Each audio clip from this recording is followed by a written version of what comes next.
create a void between them, and this void allows us to create the entrance of the museum, and this void creates also it separates the main exhibition to the temporary exhibition. So the relationship between the other building next to the museum create a void to keep those void also a diagonal view, as we can see on the main pictures. So the project is basically, as you can see on the little drawing next to the title, is basically 3 lines and which interact between each other, and the major one allows us to separate from the view from people coming the street just behind. It separates the view in 2 parts, and the bridges that we done make a link also between all those buildings, and the bridge. Our attention was to make a link and create a relationship between 2 different contexts while creating the void to keeping a diagonal view. As you can see on the main picture, you have the main intention was to keep those diagonal view. And that's it.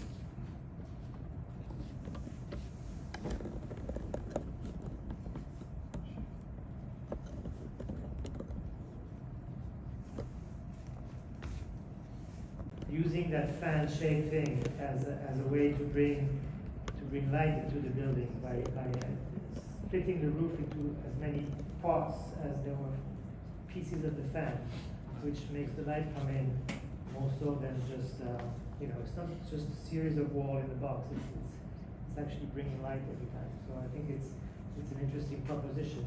Now the scale of the whole thing is more of a gallery than a museum, because it's really tiny compared to the other thing, and that's a strength in a way, because the marketplace is almost the main thing, right? And the fact that the urban ground is continuous becomes a platform on which to look at the ocean, and with an amphitheater that looks down to the sea, and the gallery is almost annexed to the thing, and the fact that it is almost it has very little presence, is that there's not really a lobby in the whole thing. If you look at the first floor plan, it's really tiny, right, in comparison to the rest of the scheme. One thing which I thought is interesting is the fact that on the side of the mini lobby, accompanying the way down to the cafe, seems to be like a patio garden, which elegant. I think the section is very nice.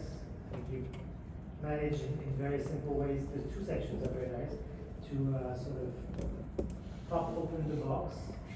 And one thing that maybe you could have done coming from Tongyong is maybe to give more hierarchy between the different floors, right? Which is something I understand that Gilini teaches you about not giving the same height to all the floors, depending on what you have inside. So I think that could be something to work on in the development of the building, right? To give different hierarchies to the different program parts of the building, right? And just as you show that the sections are different, maybe the floor levels are different. So that might give even more dynamism to the entire scheme. But overall, I think it's a very promising, design that really fits, I think, that site. Yes, I agree that this building is very elegant, especially that when you walk down on this side, so when people approaching the building, it's very nice and elegant things. And also, you show that in the section, you have the different feeling of the volume and the height. But if you put that more height in the second floor, it will be much better than other things. You know why? Because the second floor, when you walk through the space, on the left side is the beach, the right side is the neighborhood. So you see that the two things together simultaneously. So if you see that the two things simultaneously, the height should be the higher. If the height is little shorter, you didn't feel that the two things together. You know what I'm saying? So my suggestion is that if you put that more height in the second floor, it will be much better. I mean, the people see that the two views simultaneously. It is very wonderful things. And other things is, that this building shows how simple simple design can people that experience variety of that the atmosphere, variety of that special the feeling, something like that. And I like this building very much. Thank you.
Hello, Laura, Doyoung, and I'm Yujong. I start the presentation. So after making our first observation about the site, we chose to make a mostly resident-related project that makes a connection between the city, so the resident buildings and the people living in these buildings, and the ocean in its wide view. So this intention is translated or transcripted first by the gradation of volumes. So like the big resident buildings, then our upper part of the museum volume, the lower part and the sea. So like a gradation that connects city and sea.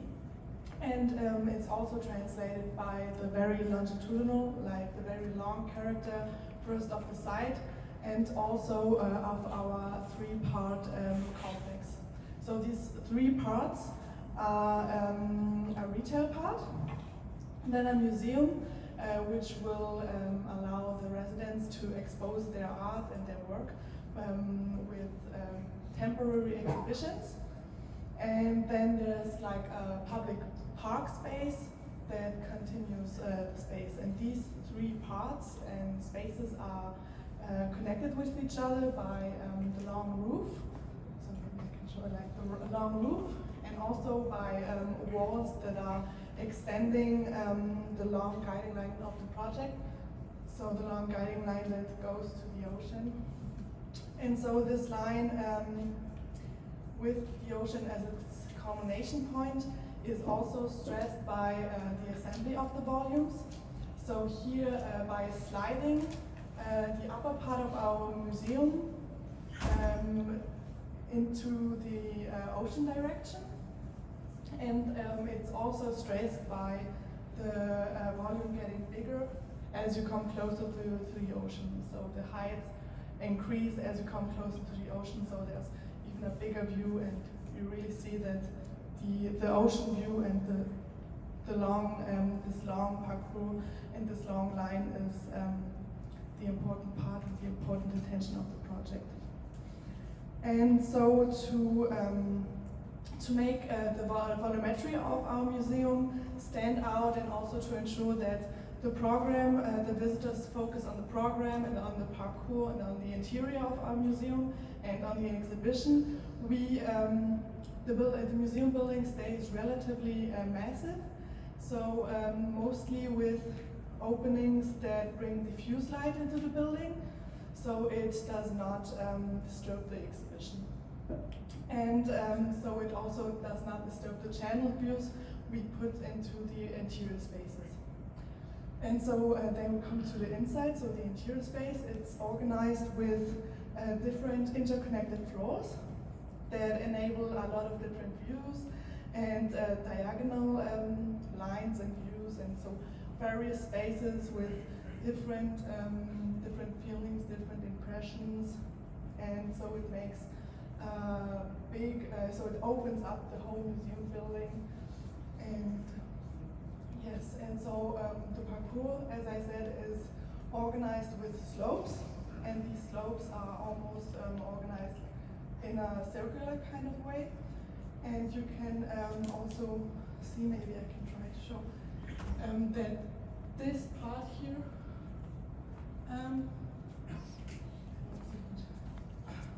so the second floor is like the circular point of the circulation and of the parcours, and it's stressed by a big wall. And so John will tell you a little bit more about first the light bulbs. The light reflected from the roof's light cannon is repeated over time and induce visitors to follow the slope. And it is expected to give a different impression than taking a walk outside. By moving the bicycle path located in the south facing this close to the coastline, the south facing direction was completely made available to pedestrians. From the little part, the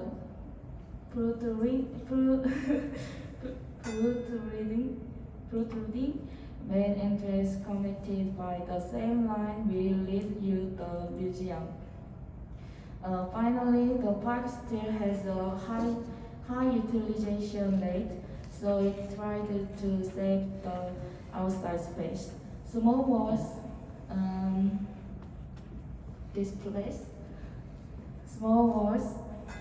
will be placed along the model line in the new park, which will be used in a variety of ways, such as being used as a device to feel nature or hosting outdoor exhibition. Thank you. And it works. So I think that it's a kind of a nice project that you just raise the concept from the site analysis, site reading. So I think that this is the very important things that why that the site, the reading is important in this current project. So in terms of that, those kind of things is a nice one, and then you make that kind of corridor system. I mean, like the lamp and link, and not most of other project they focus on this one, but you really consider that this Main Street, that why that the urban corridor is important, and in this the current